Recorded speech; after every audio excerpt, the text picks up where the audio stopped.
ತಮಿಳುನಾಡು. ಇಲ್ಲಿ ಸಿನಿಮಾಗಿಂತ ಹೆಚ್ಚಾಗಿ ರಾಜಕೀಯದಲ್ಲಿ ಬೇರೆ ಬೇರೆ ರೀತಿಯ ಸನ್ನಿವೇಶಗಳು ಬದಲಾಗ್ತಾ ಇರುತ್ತೆ. ಅದಕ್ಕೆ ಸಾಕ್ಷಿ ಎಂಬಂತೆ ಇವತ್ತಿನ ವಿಧಾನಸಭೆಯಲ್ಲಿ ನಡೆದಂತಹ ರಾಜಕೀಯ ಬೆಳವಣಿಗೆ. ಇಲ್ಲಿ ಅತಂತ್ರ ಸ್ಥಿತಿಯಲ್ಲಿದ್ದಂತಹ ವಿಜಯ್ ನೇತೃತ್ವದ ಟಿವಿಕೆ ಪಕ್ಷಕ್ಕೆ ಬಹುತೇಕ ಎಲ್ಲಾ ಪಕ್ಷಗಳ ಬೆಂಬಲ ಸಿಕ್ಕಿದೆ. ಕೊನೆಗೂ 144 ಶಾಸಕರ ಬೆಂಬಲದೊಂದಿಗೆ ವಿಜಯ್ ಪಕ್ಷ ಇವತ್ತು ಬಹುಮತ ಸಾಬೀತುಪಡಿಸಿದೆ. ಮತ್ತೊಂದೆಡೆ ದಶಕಗಳ ಕಾಲ ತಮಿಳುನಾಡನ್ನು ಆಳಿದ್ದಂತ ಎಐಎಡಿಎಂಕೆ ಎಂಬ ಹೆಮ್ಮರ ಉರುಳ್ತಿದ್ಯಾ ಅನ್ನೋ ಅನುಮಾನ ಕೂಡ ಕಾಡ್ತಾ ಇದೆ. ವಿಜಯ್ ಅವರ ಟಿವಿಕೆ ಪಕ್ಷಕ್ಕೆ ಎಐಎಡಿಎಂಕೆಯ ಒಂದು ಬಣ ಕೂಡ ಬೆಂಬಲ ಸೂಚಿಸಿದೆ.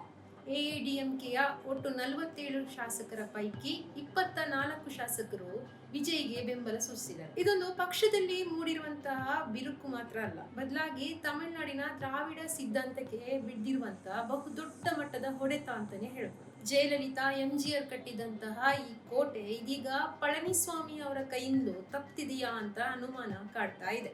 ಎಡಪ್ಪಾಡಿ ಪಳನಿಸ್ವಾಮಿ ಅವರಿಗೆ ಸ್ವಪಕ್ಷದವರೇ ಇವತ್ತು ಚಕ್ರವ್ಯೂಹ ರಚಿಸಿದ್ದಾರೆ. ಷಣ್ಮುಗಂ ಮತ್ತು ವೇಲುಮಣಿ ನೇತೃತ್ವದ ಒಂದು ಬಣ ಇದೀಗ ಓಪನ್ ಆಗಿಯೇ ಬಂಡಾಯ ಎದ್ದು ವಿಜಯ್ ಪಕ್ಷಕ್ಕೆ ಬೆಂಬಲ ಸೂಚಿಸಿದೆ. ಒಟ್ಟಿನಲ್ಲಿ ಈ ಎರಡು ನಾಯಕರು ಪಳನಿಸ್ವಾಮಿ ಅವರನ್ನು ಮೂಲೆಗುಂಪು ಮಾಡಿರೋದಂತೂ ಸತ್ಯ. ಇನ್ನು ಈ ತಮಿಳುನಾಡಿನ ಅತಿ ದೊಡ್ಡ ಪಕ್ಷವಾಗಿರುವಂತಹ ಎಐಎಡಿಎಂಕೆಯಲ್ಲಿ ಇಂತಹ ಬಿರುಕು ಮೂಡ್ಲಿಕ್ಕೆ ಕಾರಣ ಏನು ಅಂತ ನೋಡೋದಾದ್ರೆ, ಮಂಗಳವಾರ ನಡೆದಂತಹ ಶಾಸಕಾಂಗ ಪಕ್ಷದ ಸಭೆ. ಈ ಸಭೆಯಲ್ಲಿ ಎಡಪ್ಪಾಡಿ ಪಳನಿಸ್ವಾಮಿ ಅವರು ತಾವು ಮುಖ್ಯಮಂತ್ರಿ ಆಗ್ಲೇಬೇಕೆಂಬ ಹಠಕ್ಕೆ ಬಿದ್ದು ತಮ್ಮ ಪರಮಶತ್ರು ಆಗಿರುವಂತಹ ಡಿಎಂಕೆ ಜೊತೆಗೆ ಮೈತ್ರಿ ಮಾಡಿಕೊಳ್ಳಿಕ್ಕೆ ಮುಂದಾಗಿದ್ರು. ಈ ಬಗ್ಗೆ ಅವರು ಸಭೆಯಲ್ಲಿ ಮಾತನ್ನು ಕೂಡ ಆಡಿದ್ರು. ಇದು ಹಲವು ನಾಯಕರ ಅಸಮಾಧಾನಕ್ಕೆ ಕಾರಣವಾಗಿತ್ತು. ನಿಮ್ಗೆ ಗೊತ್ತಿದೆ, ಕಳೆದ ವಾರ ಪ್ರಕಟಗೊಂಡಂತಹ ತಮಿಳುನಾಡಿನ ವಿಧಾನಸಭಾ ಚುನಾವಣೆಯ ಫಲಿತಾಂಶದಲ್ಲಿ ಯಾವುದೇ ಪಕ್ಷಕ್ಕೆ ಬಹುಮತ ಸಿಕ್ಕಿರಲಿಲ್ಲ. ವಿಜಯ್ ಅವರ ಟಿವಿಕೆ ಪಕ್ಷ 108 ಸ್ಥಾನಗಳನ್ನು ಗಳಿಸುವ ಮೂಲಕ ಅತಿ ದೊಡ್ಡ ಪಕ್ಷವಾಗಿ ಹೊರಹೊಮ್ಮಿತ್ತು.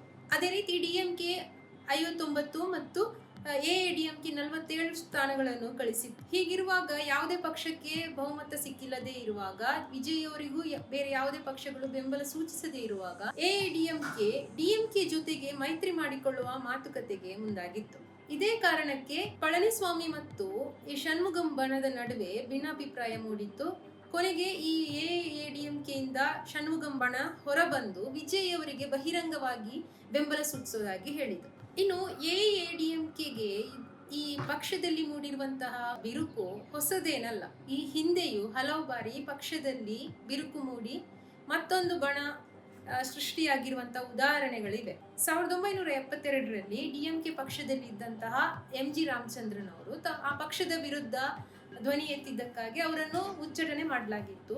ಆ ಪಕ್ಷದಿಂದ ಹೊರಬಂದಂತ ಎಂಜಿಆರ್ ಹೊಸದಾಗಿ ಪಕ್ಷವನ್ನು ಕಟ್ಟಿ ಅದಕ್ಕೆ ಎಐಎಡಿಎಂಕೆ ಅನ್ನ ಹೆಸರಿಟ್ಟರು. ಇದಾದ ನಂತರ ಅಂದ್ರೆ 1987ರಲ್ಲಿ ಎಂಜಿ ರಾಮಚಂದ್ರನ್ ನಿಧನವಾದ ನಂತರ ಅವರ ಪತ್ನಿ ಜಾನಕಿ ಮತ್ತು ಜಯಲಲಿತಾ ನಡುವೆ ಈ ಪಕ್ಷದ ನೇತೃತ್ವ ವಹಿಸುವ ಬಗ್ಗೆ ಬಿಕ್ಕಟ್ಟು ಶುರುವಾಗುತ್ತೆ. ಆ ಸಂದರ್ಭದಲ್ಲಿ ಪಕ್ಷ ಇಬ್ಬಾಗವಾಗಿ ಪಕ್ಷ ತನ್ನ ಪಕ್ಷದ ಚಿಹ್ನೆಯನ್ನು ಕೂಡ ಕಳೆದುಕೊಂಡಿತ್ತು. ಕೊನೆಗೆ 1989ರಲ್ಲಿ ಜಯಲಲಿತಾ ನೇತೃತ್ವದಲ್ಲಿ ಎಐಎಡಿಎಂಕೆ ಮತ್ತೆ ಒಂದಾಗಿದೆ. ಇಂಥದೇ ಪರಿಸ್ಥಿತಿ 2016ರಲ್ಲಿ ಜಯಲಲಿತಾ ಅವರು ನಿಧನ ಹೊಂದಿದ ನಂತರ ಮತ್ತೆ ಶುರುವಾಗಿತ್ತು. ಇಲ್ಲಿ ತ್ರಿಕೋನ ಸ್ಪರ್ಧೆ ಇತ್ತು. ಎಡಪ್ಪಾಡಿ ಪಳನಿಸ್ವಾಮಿ ಅವರು ಇದ್ರು ಒಂದ್ ಕಡೆ, ಮತ್ತೊಂದು ಕಡೆ ಪನ್ನೀರ್ ಸೆಲ್ವಂ ಅವರಿದ್ರು. ಇದರ ಜೊತೆಗೆ ಜಯಲಲಿತಾ ಅವರ ಆಪ್ತೆಯಾಗಿರುವಂತಹ ಶಶಿಕಲಾ ಕೂಡ ಇದ್ರು. ಈ ಪಕ್ಷದ ನೇತೃತ್ವ ತಾವೇ ವಹಿಸಬೇಕು ಅನ್ನೋದು ಮೂವರ ನಡುವೆ ಒಂದು ಸ್ಪರ್ಧೆ ಏರ್ಪಟ್ಟಿತ್ತು, ಪೈಪೋಟಿ ಇತ್ತು. ಕೊನೆಗೆ ಶಶಿಕಲಾ ಅವರು ಜೈಲು ಪಾಲಾದ ನಂತರ ಎಡಪ್ಪಾಡಿ ಪಳನಿಸ್ವಾಮಿ ಅವರು ಮುಖ್ಯಮಂತ್ರಿಯಾಗಿ ಅಧಿಕಾರ ಸ್ವೀಕರಿಸ್ತಾರೆ. ಇದಾದ ನಂತರ ಮತ್ತೆಯೂ ಪಕ್ಷದಲ್ಲಿ ಈ ನೇತೃತ್ವ ವಹಿಸುವ ನಾಯಕತ್ವದ ಬಿಕ್ಕಟ್ಟು ಮುಂದುವರಿತಾನೆ ಇತ್ತು. ಎಡಪ್ಪಾಡಿ ಪಳನಿಸ್ವಾಮಿ ಮತ್ತು ಪನ್ನೀರ್ ಸೆಲ್ವಂ ನಡುವಿನ ಈ ಬಿಕ್ಕಟ್ಟು 2021ರವರೆಗೂ ಮುಂದುವರೆದಿತ್ತು. ಕೊನೆಗೆ ಎಡಪ್ಪಾಡಿ ಪಳನಿಸ್ವಾಮಿ ಅವರು 2021ರಲ್ಲಿ ಪನ್ನೀರ್ ಸೆಲ್ವಂ ಅವರನ್ನು ಪಕ್ಷದಿಂದ ಉಚ್ಚಾಟನೆ ಮಾಡಿದ್ರು.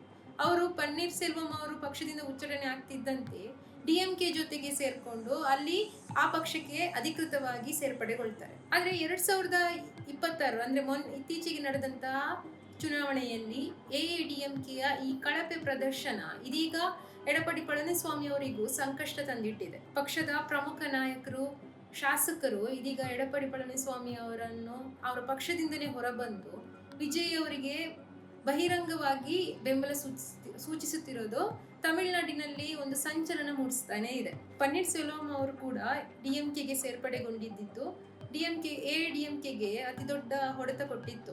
ಈಗ ಈ ಪಕ್ಷದ ಶಾಸಕರು, ಬಹುತೇಕ ಶಾಸಕರು ಇದೀಗ ಟಿವಿಕೆ ಪಕ್ಷದ ಜೊತೆ ಕೈ ಜೋಡಿಸಿರೋದು ಇದೊಂದು ಮತ್ತೊಂದು ಪಕ್ಷಕ್ಕೆ ಒಂದು ದೊಡ್ಡ ಮಟ್ಟದ ಆಘಾತ ಅಂತಾನೆ ಹೇಳ್ಬೋದು. ಒಟ್ಟಿನಲ್ಲಿ ತಮಿಳುನಾಡಿನಲ್ಲಿ ನಡೀತಿರೋದು ಕೇವಲ ವ್ಯಕ್ತಿಗಳ ನಡುವಿನ ಹೋರಾಟ ಅಲ್ಲ, ಬದಲಾಗಿ ಅಸ್ತಿತ್ವಕ್ಕಾಗಿ ನಡೀತಿರುವಂತಹ ಹೋರಾಟ ಅಂತಾನೆ ಹೇಳ್ಬೋದು. ಒಂದೆಡೆ ಟಿವಿಕೆಗೆ ಅಂದ್ರೆ ವಿಜಯ್ ಅವರ ನೇತೃತ್ವದ ಟಿವಿಕೆಗೆ ಸಿಗ್ತಿರುವ ಬಲ, ಮತ್ತೊಂದೆಡೆ ಈ ತರ ಪಕ್ಷಾಂತರ ನಡೀತಿರೋದು, ಇವೆಲ್ಲ ತಮಿಳುನಾಡಿನ ರಾಜಕೀಯ ನಕ್ಷೆಯನ್ನೇ ಬದಲಾಯಿಸುತ್ತಾ ಅನ್ನೋ ಅನುಮಾನ ಕಾಡ್ತಾ ಇದೆ. ಇದ್ರ ಜೊತೆಗೆ ದಶಕಗಳ ಕಾಲ ಆಡಳಿತ ನಡೆಸಿದಂತಹ ಎಐಎಡಿಎಂಕೆ ಪಕ್ಷ ಸಂಪೂರ್ಣವಾಗಿ ತನ್ನ ಅಸ್ತಿತ್ವವನ್ನೇ ಕಳೆದುಕೊಳ್ಳುತ್ತಾ ಅನ್ನೋ ಆತಂಕ ಕೂಡ ಇದೆ.